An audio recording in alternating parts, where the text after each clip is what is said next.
Alan, 2-1 defeat to Ebbsfleet. What are your thoughts after that?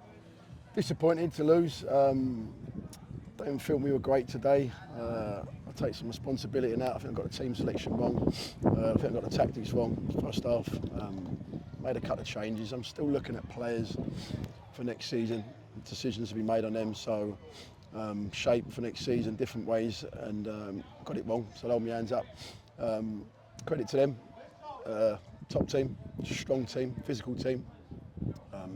Real problem, causes a lot of problems, but I just felt like you could see the full-time team against part-time team was evident today, massive evident. They were so far apart in terms of strength, and that 4 days a week makes a difference in their training, and you can see that in them. They got boys in there like they're all National League players or above, and that gap was just too big at times today. So some learning with our boys. If you want to play at that top National League, also helps with £1 million. Give me £1 million 4 days a week. I can turn that on there. We haven't got that. We haven't got the resources there. So we're in awe of them a little bit in terms of what they've got and how they are. But it just shows the gap where we want to get to. That's the level. Physicality, strength, in the right, take their moments. So, but saying that, even with all of that against us, I felt second half. Then once we sort of got a little bit of belief, tweaked it a little bit, we still had chances. And goals can't change games. Their first goal, it changed his game. So we had enough chances to score today, and make it a grandstand finish of it. Wasn't to be. Disappointed with the result, but again, these are a top heavyweight in the league. Top, and them boys out there today, you can see the gap between part-time and full-time. There is a big gap. Do you feel in some ways Tonbridge gave too much respect to Ebbsfleet, Alan? Is that not something you think? It's no respect. I just think the shape, the way they play, and the shape they play, and how they overload wide areas, they're just clever in what they do, and they have time to work on it. With respect, I had an hour to work on Thursday, then I got kicked off the pitch because someone had booked the pitch out at 8 o'clock. So I'm working with limited resources here. I'm working with minimalistic of everything. It's tough.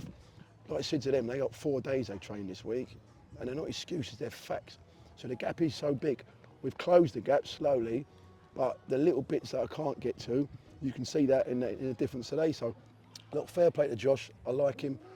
I like the club. I think they're an exceptional football team, real good football team. We weren't great today. I got a lot wrong tactically, and I got the team selection wrong. But there's some massive learning in there for the boys in there because they're young boys. And they can see the difference in the physicality of what it's like to train every day and be strong. Players that come from the top, you pay for what you get, and you can see that today. You brought Marcus Sabio off after I think half an hour almost. Alan, was that one of the things you felt you got wrong? Just needed to get, yeah. But just like Marcus, it wasn't that sort of game. I just felt like it was needed to get Alfie up there. Had two big centre halves in there. We didn't have enough on the ball. And it was just a game where I needed some height, some physicality, and men in the team. And I had to take Marcus off. I mean, I could have took any one of them off. It wasn't just Marcus. I just had to make a change on that. So, yeah, look, again, take some learning from it. I'd certainly see the level of the teams that are in the top. You can see the difference in them. But it comes with money. If you want to compete in this level, you're going to need to have some money. And yet there were times when Tonbridge got behind the Ebbsfleet defence, Alan, and perhaps with a better final ball, could have been a different story. Yeah, better the final ball. How many times have we said that, Matt? We say it too many times, and that's the level we're going to have. We're going to need to have a lot of chances to score one. But look, I'm proud of the boys at the end of the game. I felt well we give it a go. To get a goal back, and then obviously Tom Lee's offside goal, Marcus's header in the first half, Keep made a couple of saves. But another day, we could have burgled a draw here. And again, it's one goal. If you look over the course of how many games since I've been here, we've lost by one goal. And the difference in full-time, part-time, and all the money and resources they've got, we're losing by the odd goal. We're doing something right. Yeah, no one's outplaying Tonbridge, are they? And two early goals as well, Alan. It felt like Tonbridge were playing a little bit catch-up after that. Yeah, I gave the boys an extra day off. On Sunday, we had to change the times of the change at the training this week, so it's a bit of an awkward week for us.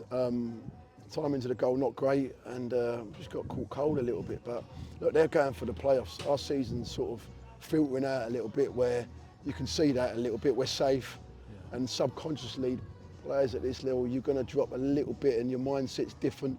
So, and look, they can't afford to. They're going for playoffs. They need to get out of this league. Their budget, they have to get out. One of the teams. So, No, look, we take some learning from it, move on, another game, and we move on to Monday. Thanks for your time, Alan. Good luck Monday. Cheers, guys.